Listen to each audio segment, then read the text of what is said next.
Hello everyone. So I am going to talk about 8 grammar rules. The first rule says that it's a complete video of 8 grammar rules. In my previous video I talked about 4 grammar rules of comma, and now today I'm going to talk about 8 grammar rules.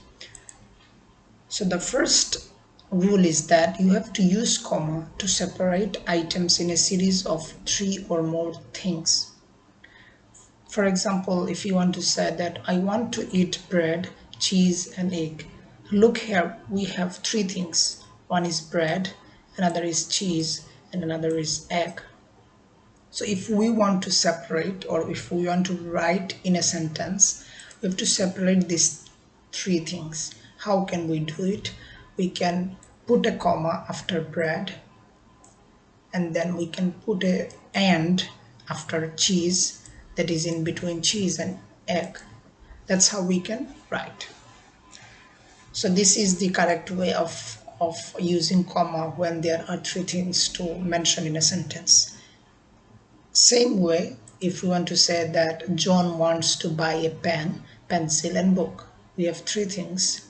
One is pen, another is pencil and another is book. So we can separate after putting a comma. This is the rule for using 3 things in a sentence, and then putting and between the last 2 objects. But here is the case: if we have 2 items, we do not need to put a comma. For example, if you want to say I want to buy banana and egg, then we do not need to put and before banana. Only and is sufficient in this case. Now for practice, we have a sentence: he went swimming, rode a bike and played tennis at a sports camp. Look, there is a pause after this one. He went swimming. So if there is a pause in a sentence, you should use comma after that. And look, there are 3 things. He has done 3 things. For example, he went swimming, so we should put a comma, and then he rode a bike, and then there is and played tennis. So this is now grammatically correct sentence. Rule number 2 says that you have to use a comma to separate independent clause when they are joined by conjunctions. First of all, we have to understand what are conjunctions. So you can remember by this one, fanboys, that is F for for, A for and, N for nor, B for but, O for or, Y for yet, and so for so. So these are the words that when using, we must be careful that these are conjunction, and we must separate an independent clause when they are joined by conjunction. So what is an independent clause? An independent clause which is a complete thought. That means it does not need any more information to complete the sentence, to make the sentence meaningful. And again, we have to use comma before the conjunction. So let's see an example, then we can make it more clear. So here is the sentence: I want to quit my job. This is a complete sentence because it makes sense if we use it as a whole sentence, as a single sentence. But if we want to add something like I want to quit my job but I need the money, then we need a comma before the conjunction and after the complete sentence. So here I have written the correct form. I want to quit my job, comma, but I need the money. That's the correct way to write it, because we are using a complete sentence, complete thought or independent clause. I want to quit my job in this case, and then if we want to add something, we have to put comma and then an conjunction. So the comma is placed before the conjunction. Here these phrases are 2 independent clauses. One is this one and another is this one. That means they are complete sentence when they stand alone. Now let's see more example. I'm really tired today, so I'm not going to the party tonight. So I am really tired today is a complete sentence, and after that we said I am not going to the party. So we separate these two sentences by giving a comma before the conjunction. The weather was hot, comma, yet we had a great time. Because the weather was hot is a complete sentence or an independent clause, and after that we used a sentence which is also a complete sentence, so we have to use comma and before the conjunction. Now the practice question. He had an argument with John and he got fired from his job. So the correct way to write is he had an argument with Job. This is a complete sentence, so we use comma before the conjunction and then we have he got fired from his job. So this is the correct form. Now the second sentence says I'm good at writing good stories, and this is a complete sentence. And then we have I prefer reading science fiction. So this is also a complete thought, so you have to use a comma before this. So now this makes sense. Now the third rule is use a comma to separate a dependent clause from an independent clause. So I'm going to tell what is a dependent clause. A dependent clause is which does not make a complete thought or a complete meaning of a sentence. And independent clause means which is a complete thought or which makes a complete sentence meaningful.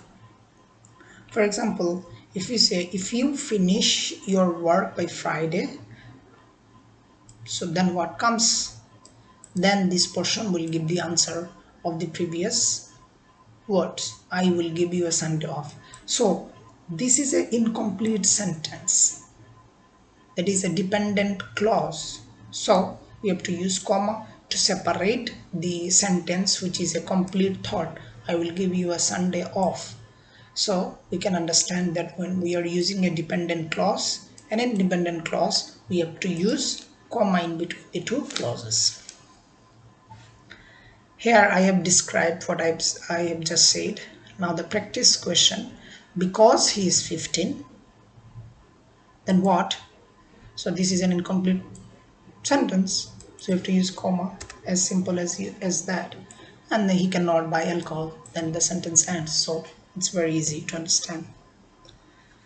Okay, the next rule says use comma to separate non-essential phrases from the sentence. This is very interesting. So what is a non-essential phrase? We have to first understand this word. It is when we use in a sentence the words that are not necessary for this sentence to make sense. These are non-essential phrase. I will give some examples. For example, if we want to say something like this, my great uncle who is 80 is very healthy. The non-essential part of the sentence, which is 80, because if we do not use this sentence, the sentence still makes sense. So here I have written my great uncle is very healthy. So if we eliminate these three words, it still makes the sense. But if we want to keep this in our sentence, we have to use comma in between these words. So my great uncle, then we put a comma because these are non-essential word, and then we put another comma after it finishes, and then there is the rest of the sentence. Now the second example is soda, my favorite drink, is not good for health. So we said soda, then put comma because this one my favorite drink is non-essential part of the sentence, and then is not good for health. So what we just can say without these three words, soda is not good for health, so we do not need to use any comma. But if we want to use these three words like my favorite drink, then we have to put comma in between this before this word and after the word. This is how. So the complete sentence is soda, my favorite drink, is not good for health. That's it. Now let's go to some practice. Fresh food items, especially fruits and vegetables, are good for health. Look, if we can eliminate this, the sentence still makes sense. we can say fresh food items are good for health. So what we can do if we want to use especially fruits and vegetables, we can use comma. Look, the comma has to be here, not there. Remember this. And we have to end the comma here. So we can say fresh food items, comma, especially fruits and vegetables, comma, are good for health. We can also eliminate this and can write in a single line this way without using any comma. Now the next example is Dr. Bill, my family doctor, does not work on Friday. Look, when I say this full sentence, I make pause. Some two pauses. You can just think of it. Think of this this way. Dr. Bill, my family doctor. Look, I pause here and here. So we can also think in this way that these three words are non-essential part of the sentence. So we separated it with a comma, with two commas. So Dr. Bill, comma, my family doctor, comma, does not work on Friday. It also makes sense to say Dr. Bill does not work on Friday. That's all. Now the next rule is quotation rule. So it says that you have to use a comma to separate a quotation from the rest of the sentence. So we know what is quotation. It is to say something by someone in a quote. That's basically it. So he said the sentence can be like this: I am exhausted, quotation, that we start the quotation and then we end it and we put comma in between the quotation. This is the American rule, but the British rule is like this. It is use of comma after the quotation. So you can use any of them, either of them, but be sure that you use one format while you are writing your entire paragraph or essay or anything. So you have to keep in mind.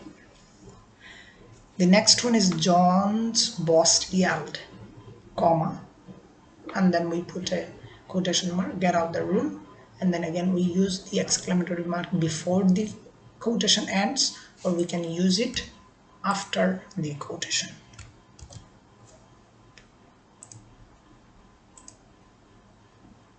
Sorry for delay. Okay. Now the third example is where are you? Then we have a question mark and the quotation ends. He asked. We do not need to use comma because we already used the punctuation mark. We can use after the quotation ends or before the quotation. The practice is finish the report by tomorrow morning, the boss ordered. So we already have comma before the quotation end, so this is grammatically correct. Now let's see rule number 6. Use a comma to separate an introductory element from the rest of the sentence. So when we are saying sorry, I could not attend the meeting, so there is a pause after sorry, so we have to use comma, and it is an introductory word or element. Again we can say wait, what did you say? So we put a comma after wait because it gives a pause, but it's an introductory thing used in a sentence. Now the practice question, unfortunately I did not finish my work, so we have to put comma because this is an introductory word. Now these rules are pretty much simple, so I will go through this quickly. Use a comma to separate the name of a city from a country. So we know what a city is and what a country is, definitely. So if we want to say I lived in Dhaka, so it's a city, and then we want to separate it from a country, that is Bangladesh. So we put a comma before Bangladesh, and that's how it makes sense. That's how it makes grammatically correct sentence. It's pretty simple, so I'm not giving any practice Example, the next rule is use comma to separate day of the week, the day of the month, and the year. Please join us on Saturday. So this is day of the week, the day of the month, that is April 4, and the year. So we separated those with a comma after Saturday, comma, April 4, comma, 2020, comma, for the wedding of my brother. That's how it's correct sentence. You can also write one more example. I will come to your home on Friday, April 5th, let's say, 2020. So this also makes grammatically correct sentence. So these are the 8 rules I wanted to discuss. I made a video on the first 4 rules, and now I made a complete rules. It's kind of summary of the whole rules, because the last few rules are pretty much simple. So I tried to make the whole video, whole rules in a video. So thank you everyone for watching this video. I hope you will benefit from my video. Thank you.